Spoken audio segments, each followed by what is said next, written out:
Good morning, everybody. Welcome to our keynote and fireside chat on the talent industry in Japan. With me is Fabio Gamelli, Recruiting Director of Robert Half, and we're going to be discussing some of the intricacies, the difficulties, the challenges that people are facing and companies and brands are facing in the digital marketing industry here in Japan. Let me introduce myself briefly. My name is Sam Bird. I'm from the UK originally. I've been in Japan now for 18 years and within the marketing and communications industry for a good 15 years.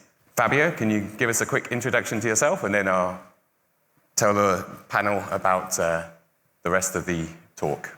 Absolutely. So first of all, thank you very much for having me today. It's an honor to share what I've been learning in the industry, and I hope that everything we share today can be helpful for not just people that are hiring in such challenging market, but also every day we always strive to get our career getting better and learning more. So I hope that our insights can help on that. Just a very brief introduction about myself then. I've been in Japan 10 years. I come from Italy. I come actually from study in Asian languages, in Japanese and Chinese. And I started actually my career in marketing and sales, mainly working on the client side for B2C. And then I transitioned into recruitment. Now it's 4 years that I've been in the industry, and I specifically recruit in the marketing, digital marketing, and also brand communication and PR industry for advertisement. Thank you very much. So just as a quick introduction, really, I think within the advertising industry, talent is at a shortage globally, but also especially here in Japan.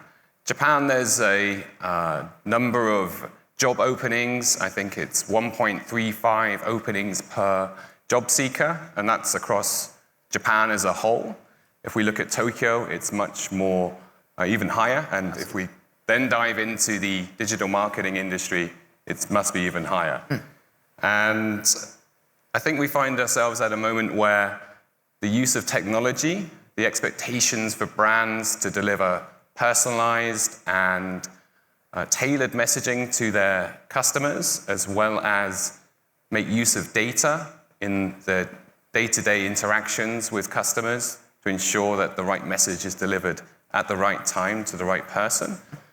All of these challenges, I think, must be considered when we're looking at the talent market as a whole, trying to find the right person to help you as a brand or an agency or as a tech vendor to deliver upon those services and deliver the right experience for the customer. So I think let's start with a couple of questions just to get some insights from yourself, Fabio. Absolutely. And thank you for sharing your background, and maybe if you can share a little bit more about Robert Half and just their experience here in the market. Sure. Then we can better understand. Yeah, just very briefly, Robert Half is one of the main recruitment agencies worldwide. Robert Half actually started with the financial recruitment industry in the US. So we have more than 100 years of experience.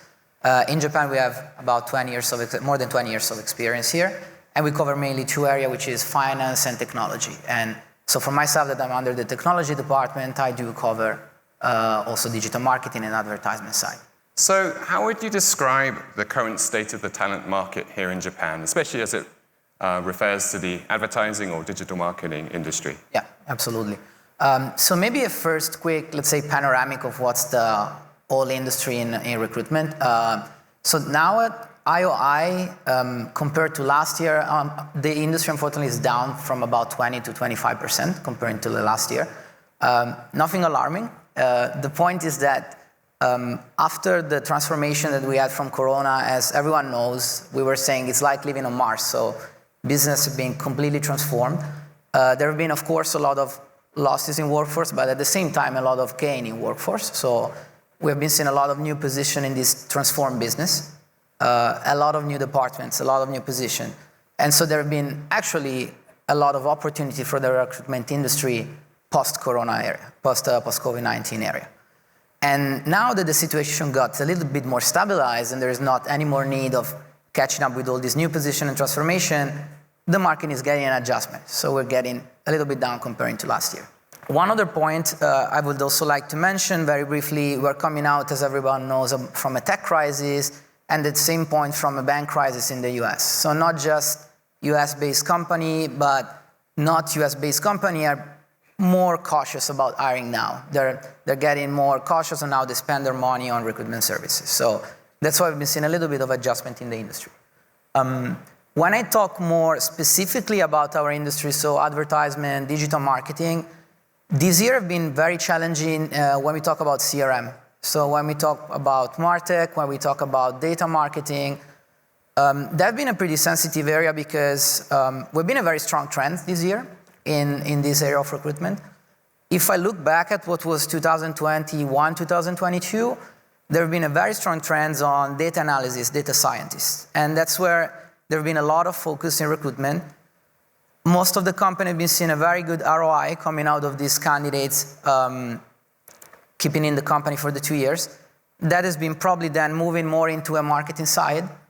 And then that's where we see a lot of CRM, data marketing, all these position.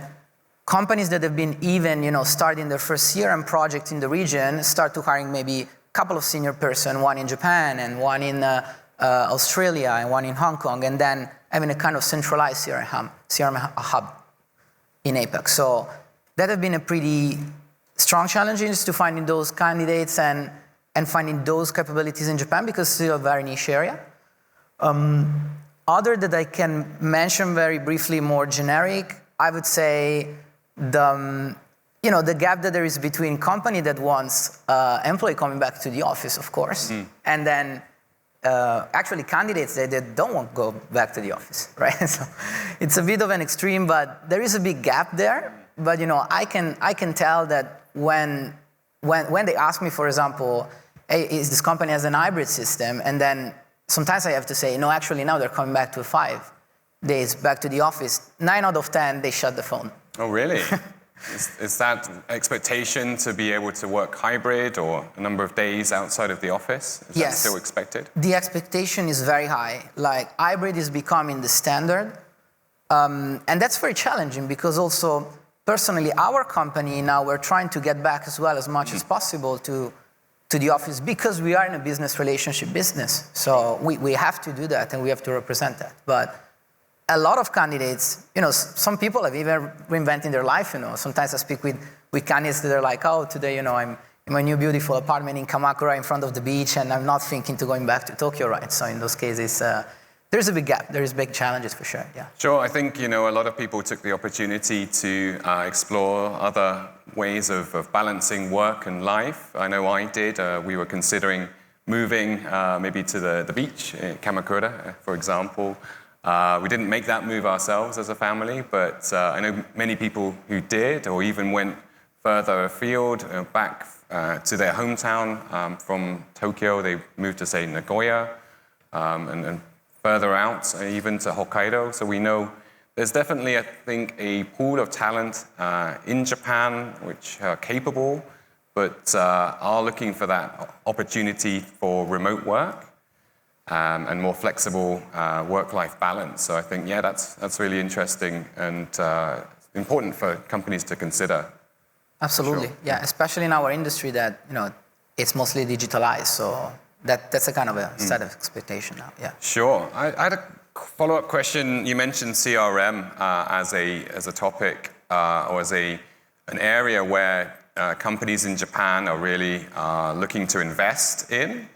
And you mentioned that this is a beginning for a lot of companies here. What are some of the ways that they are looking to hire? Is it hire that senior executive, as you mentioned, and then what about those actually doing the day-to-day work on marketing automation platforms? Is that something that you're seeing demand for, that talent as well?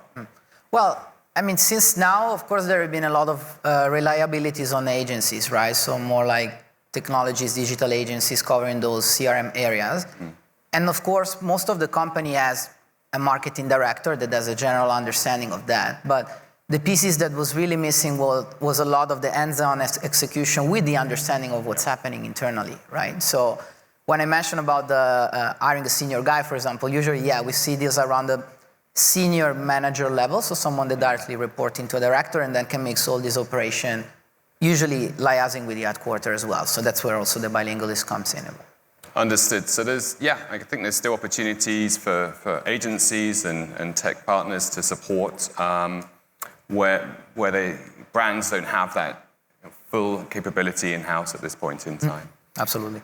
I think one other area we've covered when we were talking backstage in some details was to really understand the skills and the experience and what are the core areas that companies are looking for in terms of talent, skill set here in Japan. Yeah, absolutely.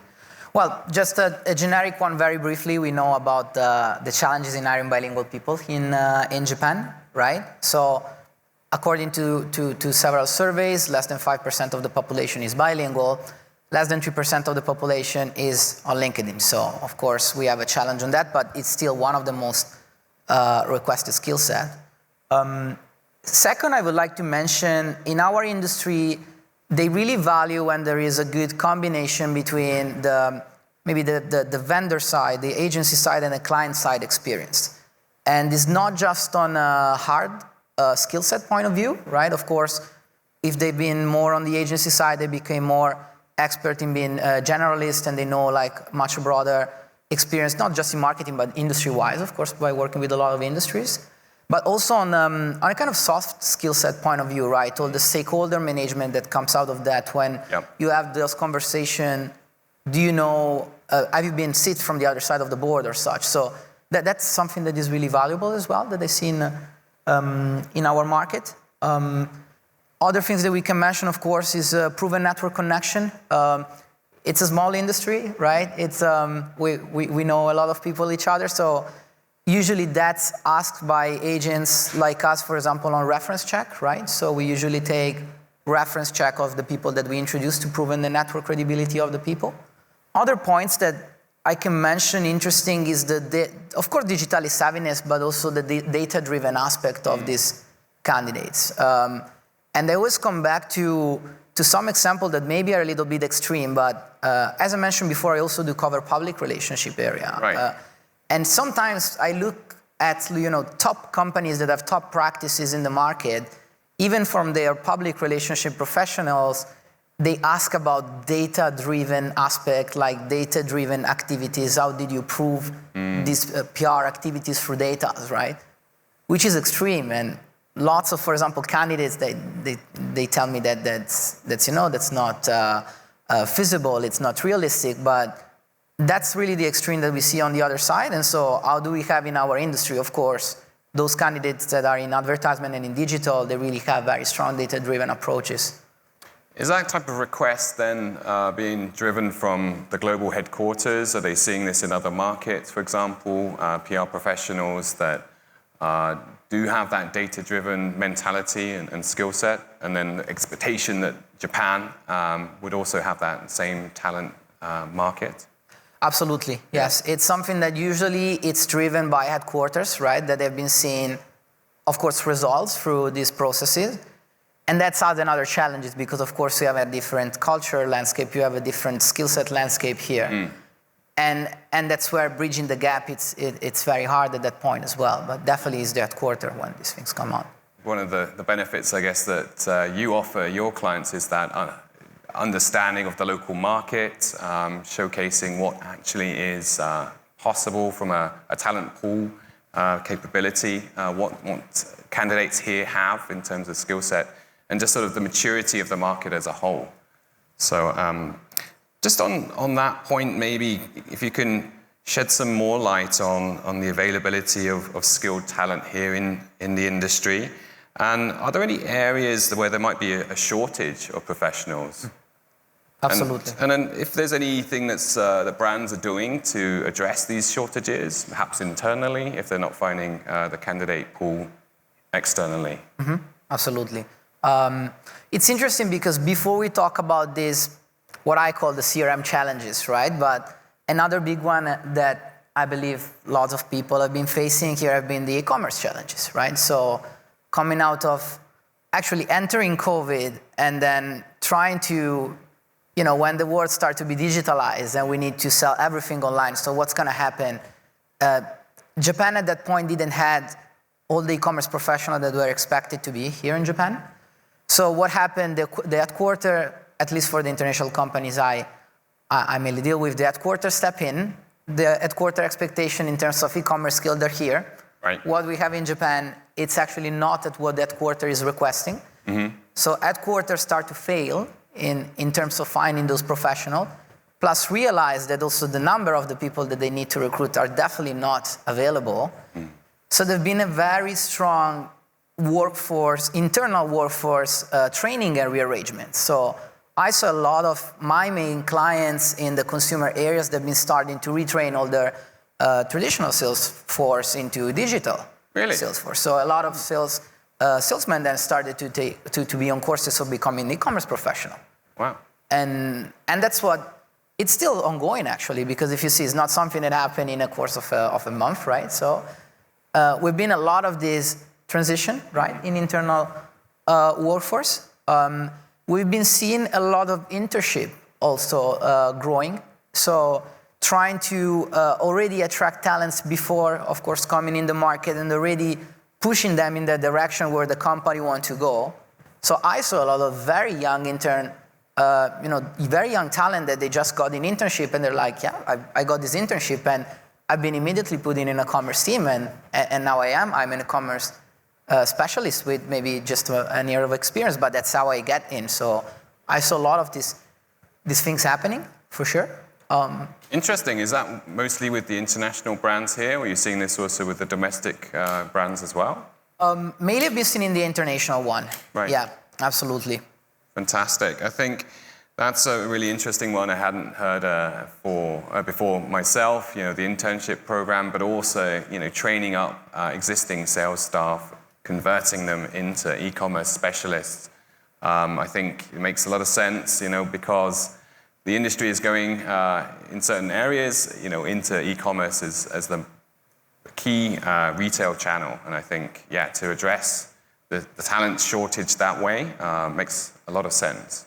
Yeah, and that's the beauty of it, because of course, if you take a salesperson I would say more than 50% of their base skill set can be converted very easily into something that is more digital, right? So then it's up, of course, to the person mindset, do I want to do that or not? But effectively on paper, it's really transferable. And of course, companies spotted that opportunity and they started to reconvert the workforce. Yeah. For sure. I mean, it's just on that point, I think, that sales force, they have that commercial mindset already.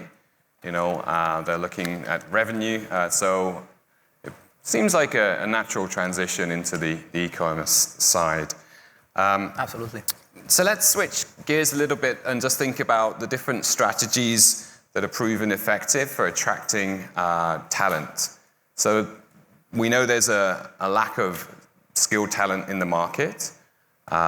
We know that there's a lack of bilingual talent as well. So how are brands using technology? How are brands using marketing, employer branding? Mm-hmm. How are they using these different approaches to attract talent for their companies? Yeah, absolutely. Well, when I talk about technology, and it's kind of in everyday's life, but I think we've never been as much as social as in this era and in these years. So when I go back to, if you want to hire someone, the first thing I always recommend, even myself as an agent, is put yourself out on the web. And in our case, most of the cases on LinkedIn. So I always do recommend to have a very strong LinkedIn profile, to potentially post also constantly about what you do and what are your thoughts about the market or these kind of things. Because we always say it's right. When a candidate goes to interview and they know who's their interviewer, first thing they do is check in the LinkedIn profile. Mm. And it's not just an opportunity to understanding better who you have in front and preparing for the interview, but you want to also kind of find those connection points, right? Do you want to get the candidates motivated? So ever been to the same university? Has this person been posting about the book that they just read, right? So there is a lot of connection that you can create just with your LinkedIn profile, and that makes an interview process so powerful compared to other competitors that maybe, the hiring manager doesn't have the LinkedIn profile, and then I have my candidates calling me and say, hey, you told me a lot about this person, but he doesn't have a LinkedIn profile. Like, what I should think about it? And it's still a red flag for people when they go to speak with someone and they cannot picture that person socially, because, as I said before, we've never been so social like in this era. So interesting. So this is for the hiring manager as well as for the company themselves. Having a very active social presence is key these days. LinkedIn, you've mentioned. What about any other platforms? Do you see candidates checking out hiring managers' Instagram feeds or Facebook as well? Yeah, that's interesting. I don't personally do. I don't check about other platforms, but yeah, that could also happen, right? I mean, that's interesting because, for example, I'm not maybe a person that is very, very, very active on other minor social. I don't want to say minor, but new social medias like TikTok or such. But I see sometimes friends that tells me, I had an interview and then I searched the Facebook profile of this person, the TikTok profile of this person. Oh, actually, he's a musician. That's very cool, you know. And comes out a lot of these things that you can't read behind the line, and makes the candidates really motivated, right? That's interesting. So yeah, good advice for hiring managers out there. What about from the brand perspective? Do you see investment in employer branding, as it's called, making sure that you as a company are representing yourself in the right way on these social channels, but also on your owned media as well, so on your website, on your own social media platforms as well? Yeah, absolutely. Yeah, I think also what I've been seeing becoming bigger and bigger is more CSR activities from companies, right? And I remember that like before entering this industry, I was working in manufacturing, especially I was working in food companies. And I remember at that time when we were putting out sustainability, that wasn't really a thing. Like, I remember that we realized through our market research that sustainability, it wasn't something that was really grasping the local audiences here. But now I see more and more in companies actually putting out CSR activities, talking about sustainability. So this is what definitely employer brand and companies branding is playing a big part of. Yeah, good point. I think everybody as a brand needs to be engaging within the topic of sustainability. More and more, when we are talking to candidates ourselves, they're very interested in this topic, and where we have the opportunity, we've worked with the likes of Greenpeace Japan in the past, so candidates do reference that when we do talk to them. So it's, I think, yeah, it's an important point to make.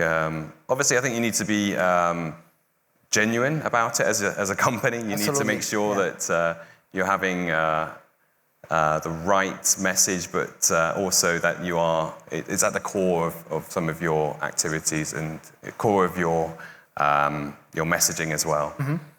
So I think one other area we'd like to look at, which is technology. Mm-hmm. Obviously, in the last 6 months or so, ChatGPT, generative AI, has taken over the news agenda. And how are you seeing the use of technology such as these areas, as well as just in general, what are companies and brands and companies like yourselves, what are you doing to attract candidates, to source candidates, to engage with them? Mm-hmm. Yeah.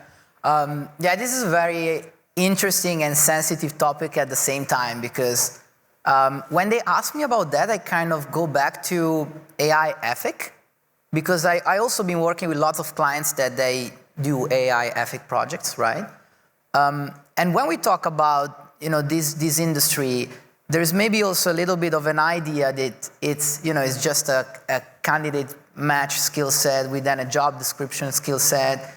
And that's why we see a lot of course, AI systems, and we see a lot of companies just rely on that and then make those match happenings, right? But of course, what's very important is all the art that is beyond that, like the relationship that actually you have with candidates and clients, how you can influence candidates and clients, what information you can share that an AI can't do, what are the deep motivation of a person that is not putting on a computer, right? So I'm firmly convinced that this will never get replaced by an AI technology. And more in specific, when you ask me, for example, a company like us, right? As I mentioned, there is companies that are completely based on an AI matching service. And most of the time, maybe they might not even have an agent, or if they have an agent, it's just basically bringing the message that the machine have been giving to them and bringing that to the clients. Our company, like us, that we have professional recruitment consultants that comes from industry and then they get trained internally, we use these tools just for internal trainings. So, for example, especially from this year, we've been starting to use an augmented intelligence system that analyze job description and then analyze candidates, and that's helped the consultants internally to make that match, right? But then it's just on training purposes, because then that's reviewed by the manager of this person, and it is used to make consultant up to speed to learning faster about the industry. We have been seeing that by using these tools, consultants are performing better in their span between the first 0 to 4 months compared to when they weren't using that. But then it's a tool that get erased eventually from the consultants' portfolio and tools, because it's something that we cannot put out directly to a client. It definitely needs like a check, and it definitely needs that emotional human part that then connects to people, because it's connecting to people, it's not connecting to CVs or to job descriptions. So makes a lot of sense. Yeah, no, I think it's very interesting to hear the use of, I think you called it augmented intelligence yeah. as a training tool for new recruitment consultants. And I think the use of AI and the likes of ChatGPT in training, in helping people get up to speed with a topic quickly is going to be used more and more. Are there any other interesting uses of technology that you've come across?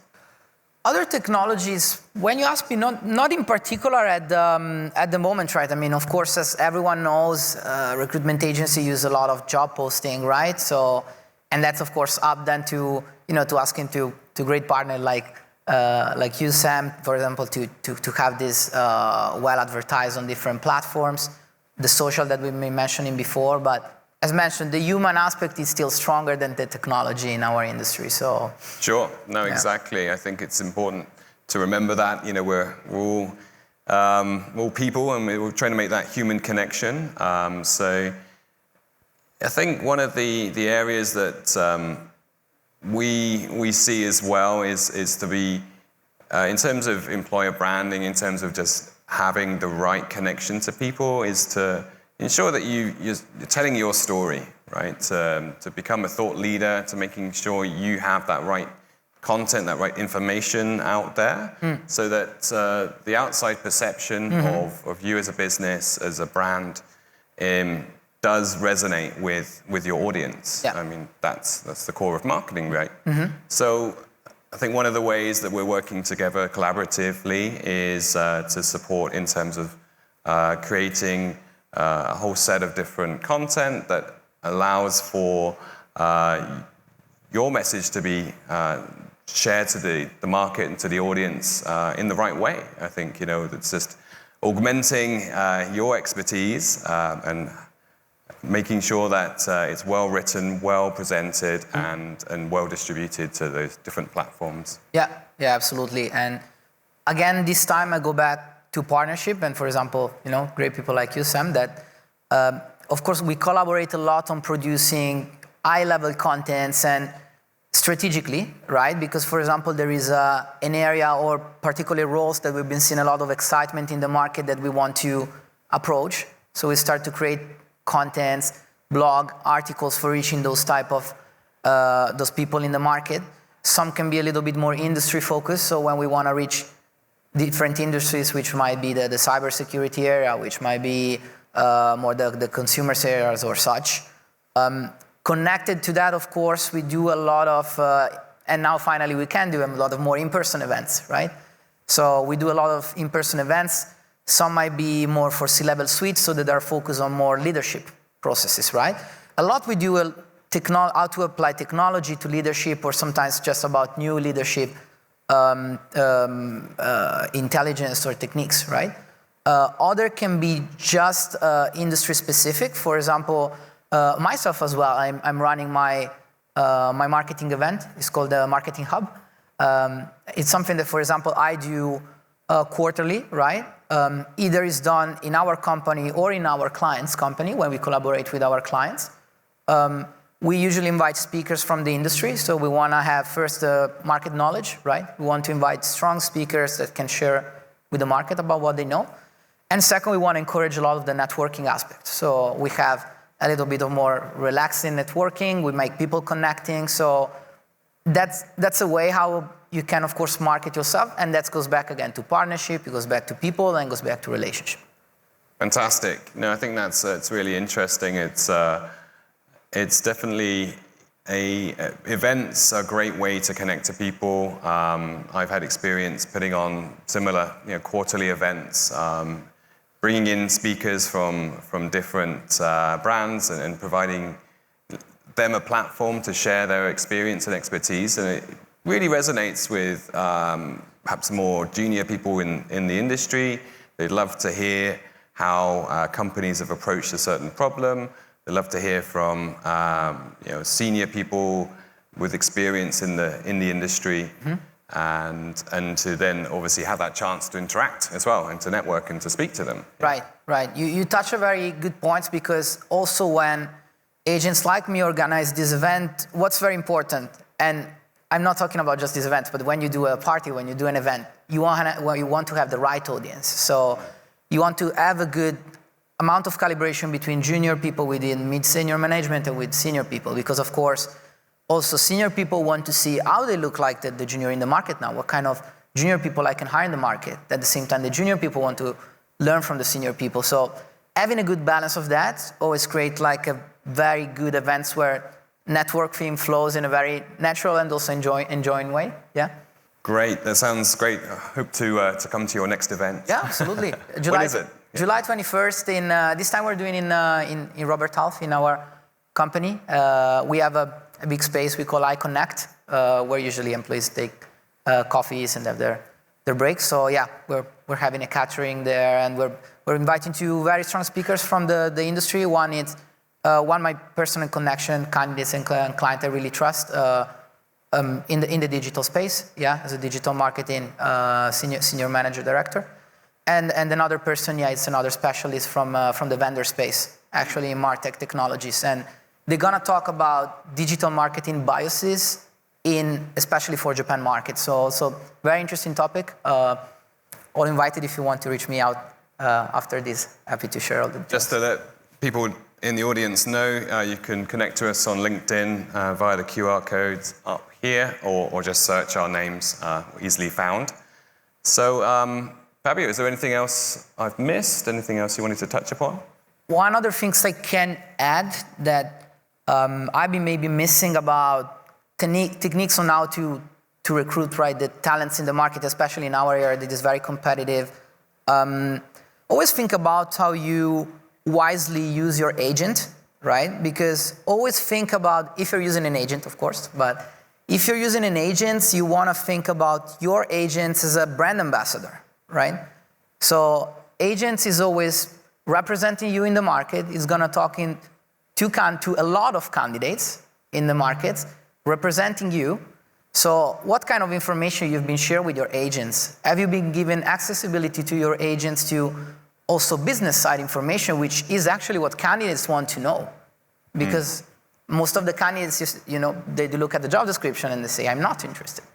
But then when they know what's actually is happening in the company and what's business look like, and especially what the person they're going to hire them look like, that change. And when that's where agents actually make the magic happen from that perspective. And on the other side, why it's sensitive? Because if you don't use your agent wisely, right, and maybe you are just working with a lot of agents and then your information are just on a job description surface, you have a lot of candidates that get spammed with those information, right?